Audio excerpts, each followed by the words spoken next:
Morning student. Science class 6 chapter अपन शुरू कर रहे हैं। एट द चैप्टर और सेशन है इसका फर्स्ट। एट द चैप्टर है हमारा शरीर में गति, जिसको अपन जनरली इसमें अपन कंकाल तंत्र के बारे में, उससे जुड़ी हुई अस्थियां और उपास्थियों के बारे में, बहुत सारी संधियों के बारे में और जंतुओं में विभिन्न प्रकार की होने वाली गतियों के बारे में पढ़ेंगे अपन इस चैप्टर में डिटेल से। सबसे पहले तो अपन बात करें कि हम गति करते हैं या बहुत सारे एनिमल्स जो है वो मूवमेंट करते हैं, पेड़ पौधे गति करते हैं।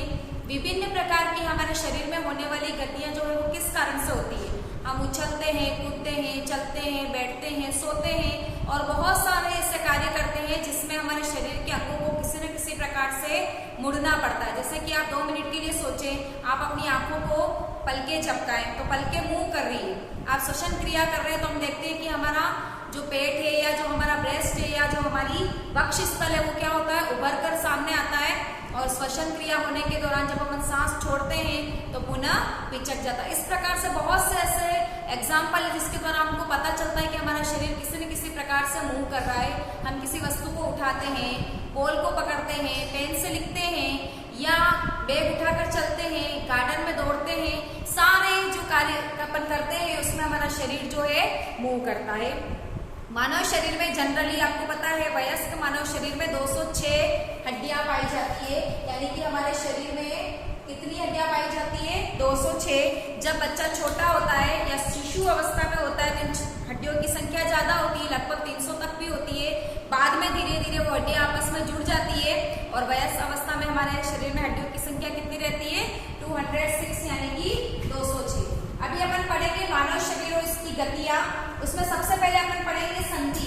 संधि किसको कहते हैं? जैसे कि आप हिंदी या संस्कृत में पढ़ते हैं कि 2 या 2 से अधिक वर्णों का मेल संधि कहलाता है। यहाँ पे हम अगर संधि में मानव शरीर के बारे में बात करें तो 2 या 2 से अधिक अस्थियों का मेल या अस्थियों का 2 या 2 से अधिक अस्थियों का जुड़ना, जहां से हमारा शरीर आसानी से क्या कर सकते हैं? मूव कर सकते हैं। अगर मैं अपने हाथ की बात करूं तो मैं अपने हाथ को इस तरह से मूव कर सकती हूँ।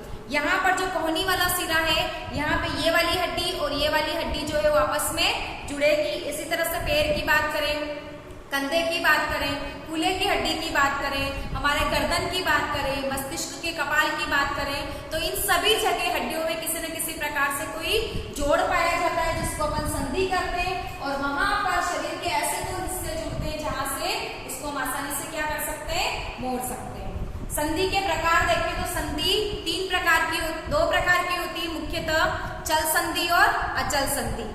चल संधि को हम 3 भागों में विभाजित कर सकते हैं, धुराग्र संधि, कंदुकफलिका संधि और हिज संधि। देख रहे हैं अपन यहाँ पर अपन ने संधि के 2 भाग किए, चल संधि और अचल संधि।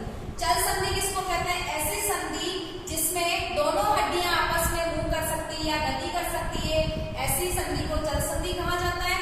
अचल संधि जहां पर जो हड्डियों का ढांचा है या जो अस्थि है वो गति नहीं कर सकती, स्टेबल रहती है, ऐसी संधि को अपन क्या कहेंगे? अचल संधि। कंदुकफलिका संधि, वापस अपन अचल संधि को 3 भागों में अचल संधि को 3 भागों में विभाजित कर सकते हैं। पहला है आपके कंदुकफलिका संधि, दूसरा है आपके धुराग्र संधि और तीसरा है आपके हिज संधि। कंदुकफलिका संधि जो है वो हमारे शरीर में 2 जगह पाई जाती है। सबसे पहले तो अंश यानी कंधा होता है, यानी कि जहां पर हमारा हाथ जुड़ता है अंश मेखला, यहाँ पर आपके कंदुकफलिका संधि पाई जाती है। और कूल्हे की अस्थि जहां पर हमारा पैर का भाग जुड़ता है, हाथ की कौन सी हड्डी? ह्यूमस, वो जुड़ेगी। और पैर की कौन सी अस्थि? फीमर। मानव शरीर की सबसे मजबूत हड्डी कौन सी होती है? फीमर, जो कि हमारे जांघ में पाई जाती है, जिसको जंघास्थि भी कहा जाता है। यहाँ पर आपकी कंदुकफलिका संधि पाई जाती है।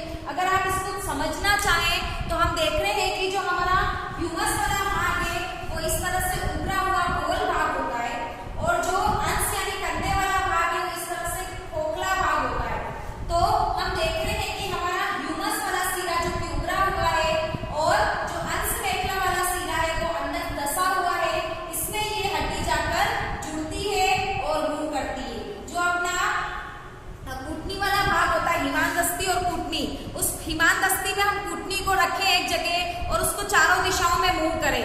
ये जस्ट आपके समझाने के लिए एग्जांपल है। तो हम देख रहे हैं यहाँ पे आपके कूल्हे की अस्थि अंश मेखला और यहाँ पर आपके कूल्हे की अस्थि श्रोणी मेखला हाथ कंधे को अपन हिंदी में अंश भी कहते हैं।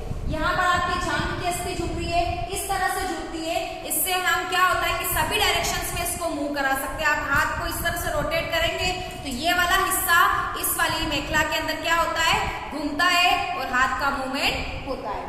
दुराग्र संधि जो होती है वो आपके गर्दन, जो आपका धड़ वाला भाग है, वहां से जुड़ती है और इससे भी हम गर्दन को दाएं बाएं आगे पीछे कर सकते हैं, यानी कि ये भी चल संधि है। तीसरा है आपके हीज संधि। हीज का मतलब होता है जनरली अगर अपन देखें कब्जा, जो आपके दरवाजे के कब्जे लगे होते हैं गेट के बाहर की तरफ 2 या 3, उससे क्या होता है वो कब्जा एक ही डायरेक्शंस में खुलता है, वन डायरेक्शनल मूवमेंट होता है। तो हम देखते हैं कि या तो दरवाजा अंदर की ओर खुलेगा या दरवाजा बाहर की ओर खुलेगा। इसी प्रकार हमारे भी कोहनी और घुटने में जो संधि पाई जाती है वो आपकी क्या है, हीज संधि है। देख रहे हैं आपके यहाँ पे आपके कोहनी और घुटने की संधि बता रखी है। कोहनी की अगर बात करें तो ये वाला सिरा जुड़ेगा जो हमारे हाथ की अस्थि है ह्यूमस, और ये वाला सिरा जो है रेडियस अल्ना, ये दोनों यहाँ पर जुड़ते हैं और वन डायरेक्शनल मूवमेंट होता है। मैं हाथ को केवल इसी डायरेक्शंस में मूव कर सकती हूँ, मैं चाहूँ इसको पीछे की ओर पूरा मोड़ूं नहीं मुड़ सकता। इसी प्रकार पैर भी है जो पीछे की डायरेक्शंस में मूव हो सकता है, आगे की डायरेक्शंस में नहीं मुड़ सकते। तो ये विशेष प्रकार की संधि होती है जो कि एक दिशी होती है, यानी कि वन डायरेक्शनल ही काम करती है। अचल संधि की बात करें तो आप अपने मुंह को खोलेंगे तो आपका नीचे वाला जबड़ा हमेशा नीचे आएगा, ऊपर वाला जबड़ा ऊपर नहीं जाता है, अपनी जगह पे स्थिर रहता है। तो आपके ऊपरी जबड़े में और कपाल में जो संधि पाई जाती है वो भी आपकी क्या होती है, अचल संधि होती है। केवल हमारे धुराग्र संधि से गर्दन मूव करती है, कपाल का मूवमेंट नहीं होता है। तो ये अपने संधियों के बारे में देखा कि किस प्रकार से हमारे शरीर के विभिन्न अंगों की गति के लिए विशिष्ट प्रकार की संधियां पाई जाती है। इसके अपने डायग्राम भी देखें। अब अपन बात कर रहे हैं कंकाल तंत्र। कंकाल किसको कहते हैं, अस्थियों और उपास्थियों से मिलकर बना शरीर का ढांचा। अस्थियां जो होती है वो काफी मजबूत होती है, उससे अपेक्षाकृत कम मजबूत और सॉफ्ट जो होती है वो थोड़ी सी क्या होती है, उपास्थि। जैसे कि हमारा जो कर्णपटल है, बाहर वाला कर्णपिंडा है, इसमें आप दबा के देखेंगे तो ये हड्डियों से तो थोड़ा सा कम मजबूत है, परंतु त्वचा या मांसपेशियों से थोड़ा सा मोटा है। इसको अपन क्या कहते हैं, कार्टिलेज टिश्यू, यानी कि उपास्थि कहा जाता है। इसी प्रकार से आपके नाक के यहाँ पे जो नॉस्ट्रिल्स है वो भी किसका बना होता है, कार्टिलेज टिश्यू का, यानी कि उपास्थि का बना होता है। अस्थियां जो होती है उपास्थियों के साथ मिलकर एक ढांचा बनाती है शरीर का, उसको अपन क्या कहते हैं, कंकाल तंत्र कहते हैं। किसी भी वस्तु को बनाने के लिए पहले उसका बेसिक ढांचा बनाना पड़ता है, और हमारे शरीर का बेसिक ढांचा क्या है, अस्थियों और उपास्थियों से बना कंकाल तंत्र, जिसके ऊपर बहुत सारी मांसपेशियां मसल्स आके जुड़ती है और शरीर को निश्चित आकार और दृढ़ता प्रदान करती है। कंकाल तंत्र जो है तो 3 प्रकार का होता है, अक्षीय कंकाल, बक्षीय कंकाल और अनुबंधीय कंकाल। अक्षीय कंकाल जो है वो आपके शरीर के अक्ष का निर्माण करता है और शरीर को स्थिर खड़ा रखने का बेसिक आधार बनाता है, जिसमें अपन रीढ़ की हड्डी के बारे में पढ़ते हैं, खोपड़ी, चेहरा, जबड़ा और रीढ़ की हड्डी।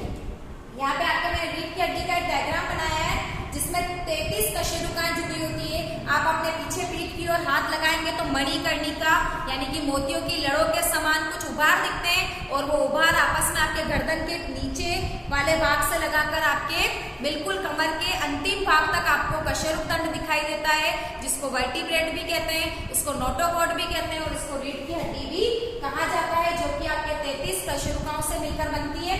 इसके साथ में आपके शरीर के बहुत सारी पसलियां और बहुत सारे हड्डियां आकर जुड़ती है और शरीर को निश्चित आकार देती है। वक्षीय कंकाल में अपन पढ़े वक्ष यानी छाती। वक्षीय कंकाल में अपन पढ़ रहे हैं पसलियां। हमारे शरीर में पसलियां जो है वो रीढ़ की हड्डी के साथ में जुड़कर एक पिंजरेनुमा संरचना बनाती है, कोटरनुमा संरचना बनाती है, जिसको अपन क्या कहते हैं, पसली पिंजर कहते हैं। और इसमें एक तरफ 12 और एक तरफ 12 यानी कि 12 जोड़ी पसलियां जो होती है वो जुड़ी रहती है। इस पसली पिंजर के अंदर हमारे सॉफ्ट ऑर्गन जो होते हैं बॉडी के, हार्ट, लंग्स, ये जो होते हैं वो सुरक्षित आवरण का काम करती है ये, और इसमें ये सॉफ्ट ऑर्गन जो है वो सुरक्षित रहते हैं। तीसरा है आपका अनुबंधीय कंकाल। इसमें अपन अंश और श्रोणि मेखला और हाथ और पैर की अस्थियों के बारे में पढ़ेंगे। अंश और श्रोणि मेखला मैंने आपको बताया, जहां पर हाथ की अस्थि कंधे से जुड़ती है वो अंश मेखला, और जहां पे पैर की अस्थि कूल्हे से जुड़ती है वो आपका श्रोणि मेखला होता है। ये आपके एक श्रोणि मेखला का डायग्राम बनाया, ये दोनों पैर की अस्थियां फीमर जो है वो आपके श्रोणि मेखला के अंदर जुड़ रही है, और ऊपर वाला भाग जो है वो आपके रीढ़ की हड्डी और पसली पिंजर से अटैच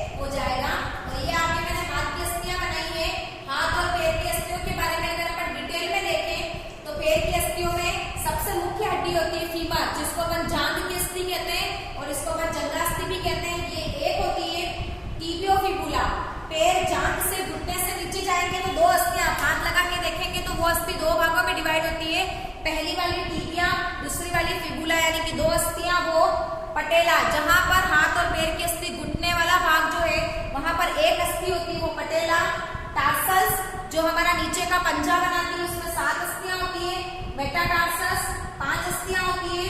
अंगुलास्थियां 12 और अंगुष्ठा जो होता है हमारे 2 अस्थियों से मिलकर बना होता है, यानी कि अंगूठे में हमारे 2 हड्डियां होती है, 4 अंगुलियां, यानी कि प्रत्येक अंगुली में 3 अस्थियां होती है, तो 4 × 3 12। उसके बेसिक भाग जो है वो आपका 5, पंजा जो है वो आपका 3, पटेला 1, टिबियोफिबुला 2 और फीमर 1, यानी कि एक पैर में हमारी कितनी अस्थियां होगी?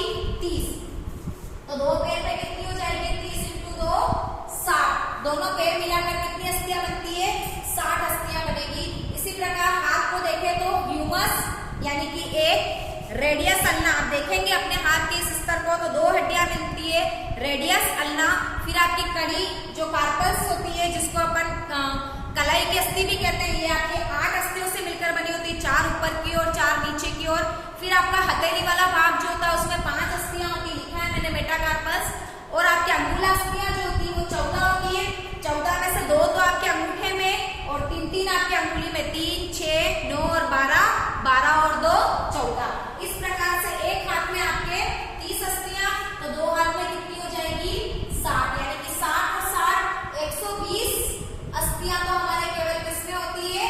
हाथ और पैर के अंदर पाई जाती है। इस प्रकार से अभी के सेशन में अपन संधियों के प्रकार और कंकाल तंत्र के भागों के अंदर किस किस प्रकार से क्या क्या अस्थियां जुड़ती है उसके बारे में पढ़ा।